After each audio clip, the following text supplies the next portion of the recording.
Hello, Redling. This is Mrs. Van Sickle with this week's selection, First Chapter Friday. I am Princess X. Do not let the cover of this book fool you for a second. It is filled with intrigue and mystery.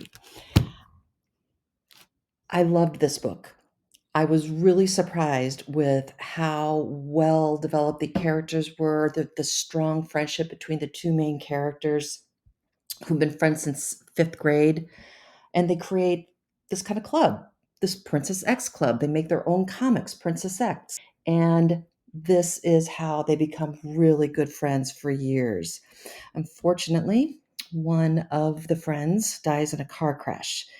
And years later, Princess X stickers, a website, all sorts of deep media start surfacing, but it's impossible because there are only two people who knew about Princess X, May, and her dead friend, Libby.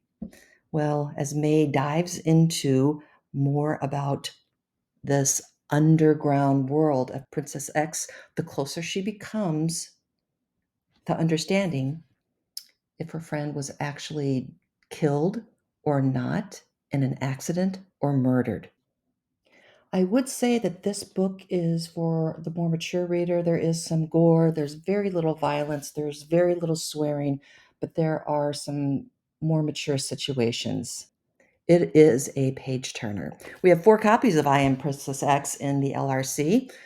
Take a listen to this first chapter and then check it out. Chapter 1. Libby Deaton and May Harper invented Princess X in 5th grade, when Libby's leg was in a cast, and May had a doctor's note saying she couldn't run around the track anymore because her asthma would totally kill her. Their PE teacher sent them into exile on the little kids' playground, where the kindergarten teacher sat in the shade, reading a romance novel with a mostly naked man on the cover. A crowd of nervous 6-year-olds watched the newcomers from behind the swing set, big-eyed, silent, and ready to bolt. For all the little kids knew, 5th graders were capable of anything. But Libby and May just sat off to the side against the brick wall, their legs stretched out across the asphalt. They had nothing to do, nowhere to go, no one to talk to but each other, and it wasn't like they were friends or anything.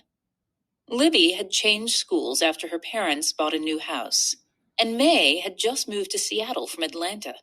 They barely knew each other's names. Still, there was solidarity in boredom, and sidewalk chalk lay all over the 4-square court that no one was using right that minute.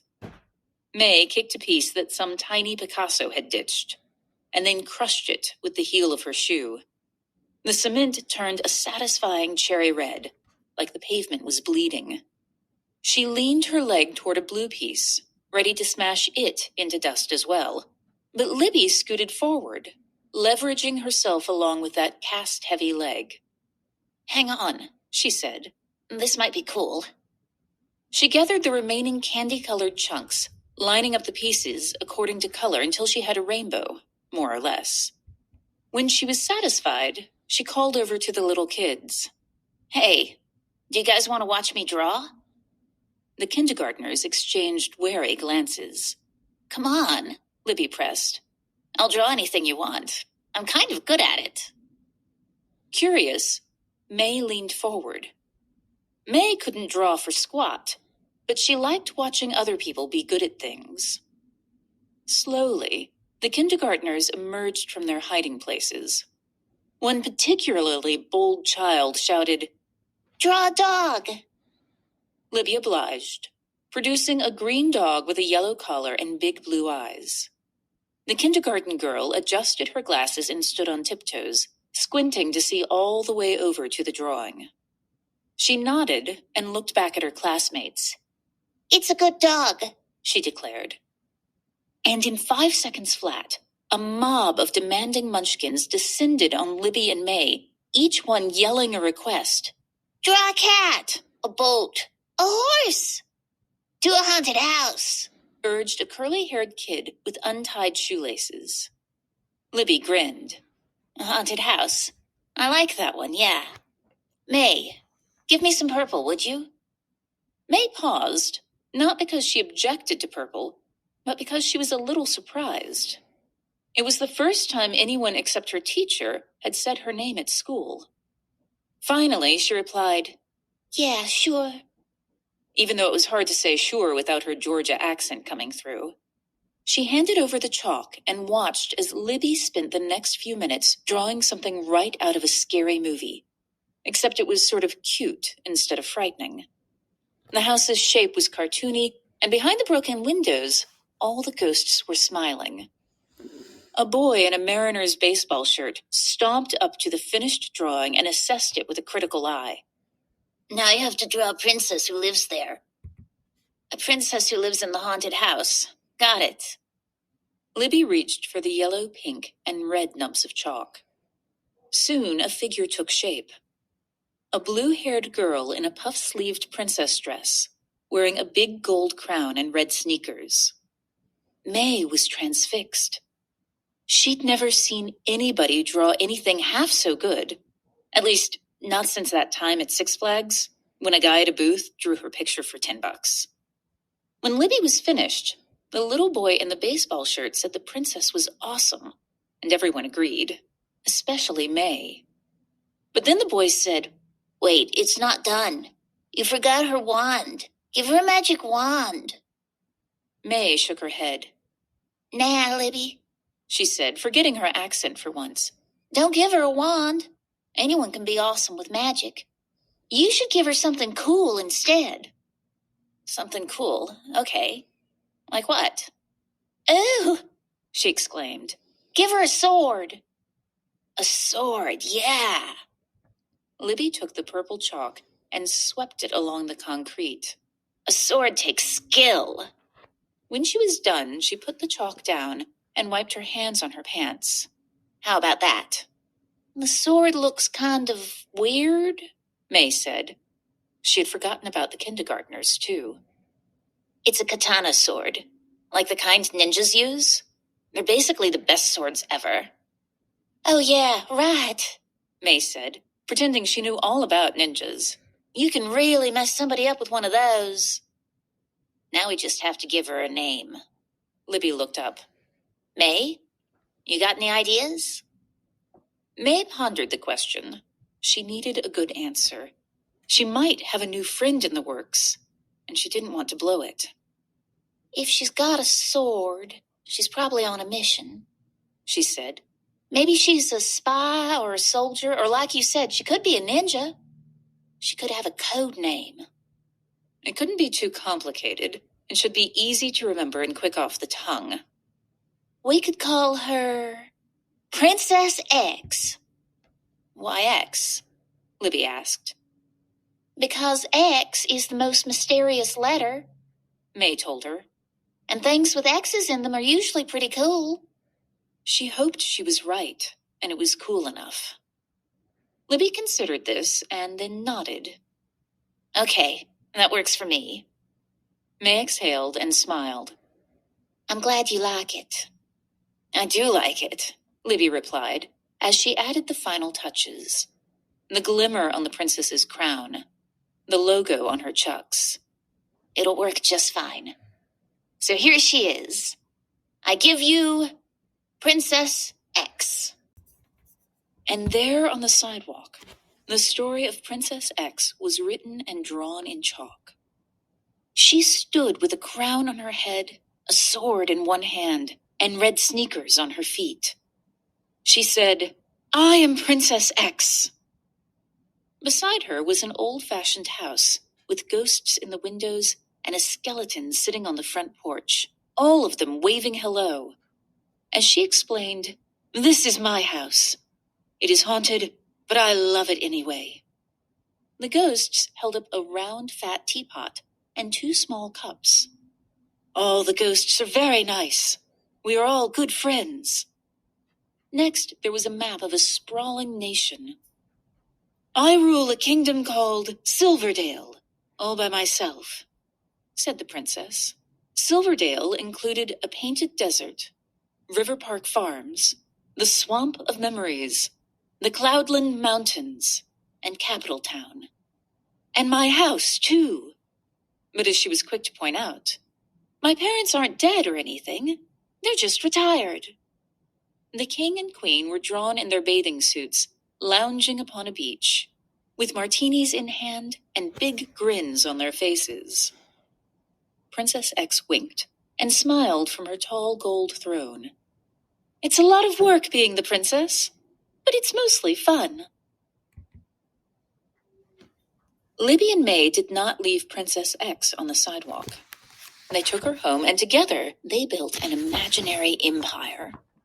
The princess's haunted house sat atop a hill, surrounded by an impenetrable iron fence as thick as a labyrinth hedge. From there she fought monsters, ghosts, and other unsavory invaders wherever she encountered them. May wrote a lot. Libby drew a lot. And by their last year of middle school, they'd created an entire library dedicated to Princess X. The stories filled big, fat notebooks, huge spiral sketchbooks, shoeboxes, crates, and reusable grocery bags. They archived this vast collection at Libby's house. Libby's dad was an engineer at Microsoft, and they had a house not far from Millionaire's Row. So she had a big bedroom with a big closet, and that's where everything went. May lived with her parents in a small apartment in an old building from back when a bedroom held nothing but a bed. She was always the shortest one in the class, always cheaply dressed, with straight brown hair and thick lensed glasses that she hated.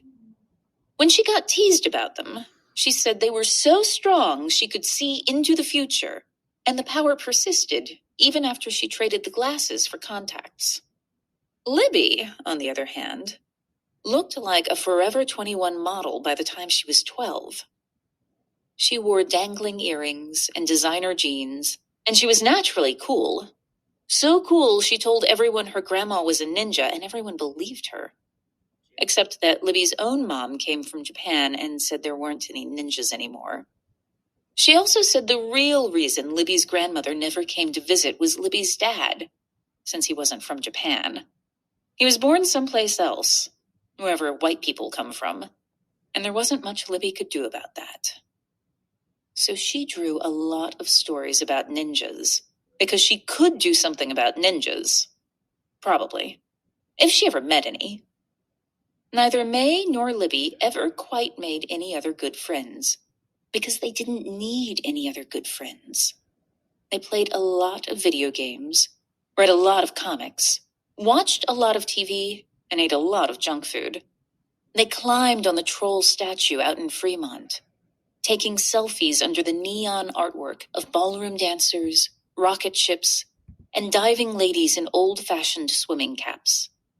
They did each other's homework and sat up late with flashlights under the covers, downloading dirty books onto Libby's e-reader and giggling madly until they got caught.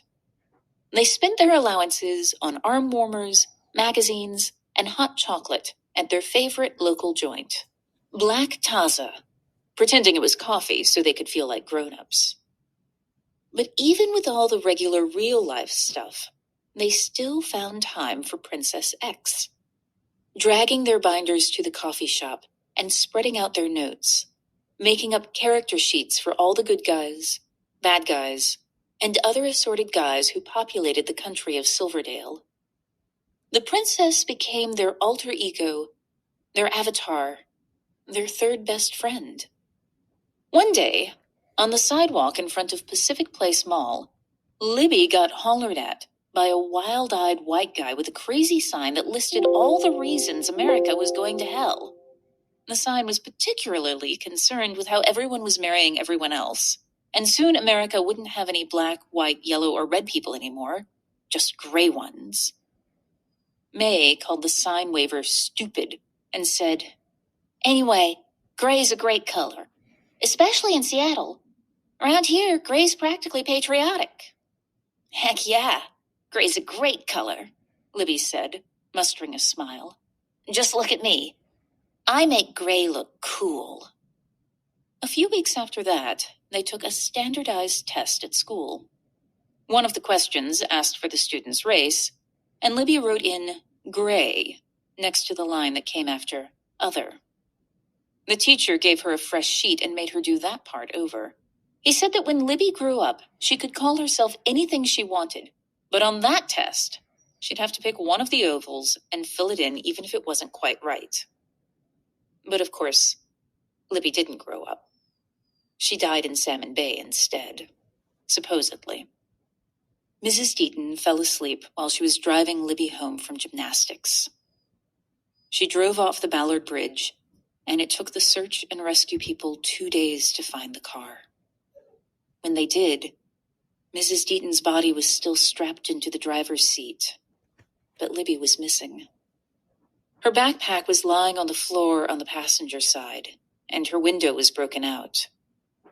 For years, May would dream that Libby had escaped, that she'd somehow kicked free of the sinking car and clawed her way to the surface through the night black water, cold as soda from the fridge, the city lights sparkling above her like stars, leading her up, leading her out.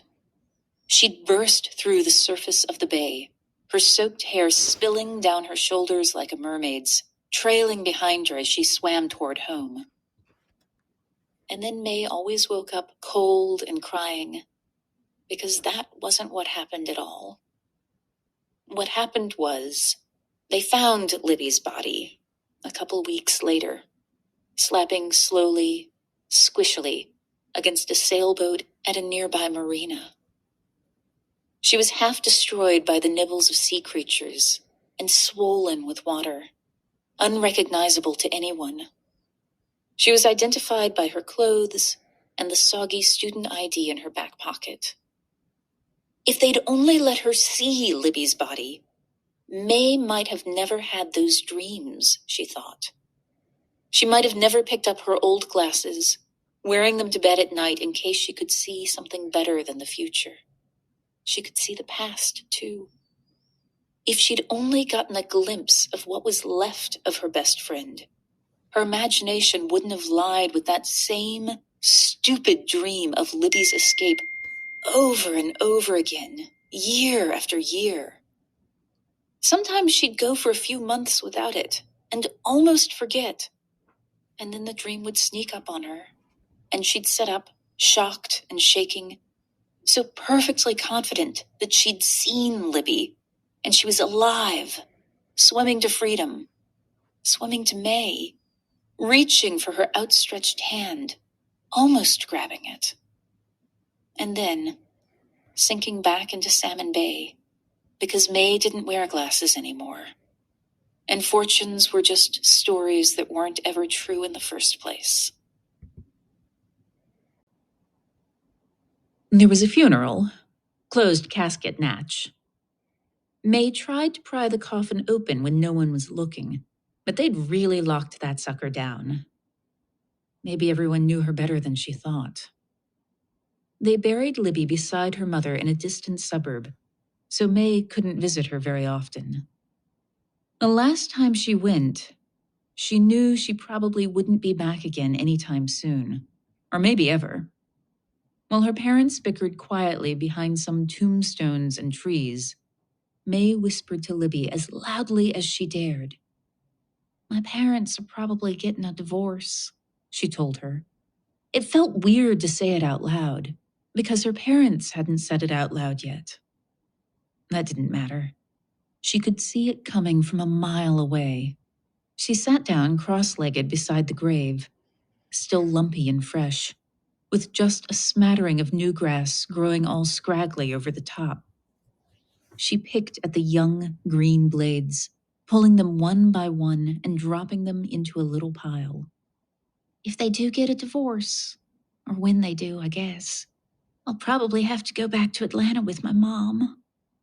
She barely breathed the words because she'd cry if they got any louder. I'll have to go to a new school. That's really going to freak me out. I don't know what I'll do if I have to share a locker with somebody else. She swallowed hard. Our locker? Yours and mine? It's just like you left it. Your dad never asked for any of your stuff back, so I just kept it there. I hope that's okay. Libby's biology textbook with all her notes stuffed inside. Her gym clothes in a cotton bag, all lumpy where her sneakers were stuffed down inside it. Her water bottle, her iPod. When school's out, I'll just take it all home with me. Not trying to steal your stuff. She let out a shaky little laugh that threatened to turn into a sob. I just won't let anybody throw it away, that's all. I wish I could leave it like it is, like maybe put some kind of memorial plaque on it or something. Her parents' voices got louder, and it didn't sound as though they were arguing anymore, just talking and coming back for May. On the one hand, she was annoyed. On the other hand, at least she didn't have to tell Libby about losing Princess X. She wasn't sure she could say that part, even to a ghost. It was hard enough just to think about it. It had happened like this. A week after the funeral, May's mom drove her over to the Deaton house one last time, but Mr. Deaton wasn't home. Nobody was there except the housekeeper, Anna, and she was wiping down bone-clean counters and sweeping prehistoric Cheerios out from under the refrigerator. The place was empty. No furniture, not even curtains. May ran past Anna, up to Libby's old room, and threw open the closet door where their Princess X archive was kept. Sweetheart, I'm sorry, the housekeeper told her gently once she'd caught up. I'm sorry, she said again, but everything's gone. Mr. Deaton had quit his job, packed a suitcase, and set off for Michigan where he'd grown up. He'd hired a company to empty the house in his wake, donating everything to Value Village or Goodwill. Then he'd tossed Anna the keys and told her to clean it up for the realtors. He wasn't coming back. And neither was Princess X. Frantic, May demanded that her mother shuttle her to every thrift store in King County, and she was loud and crazy enough that her mom obliged her.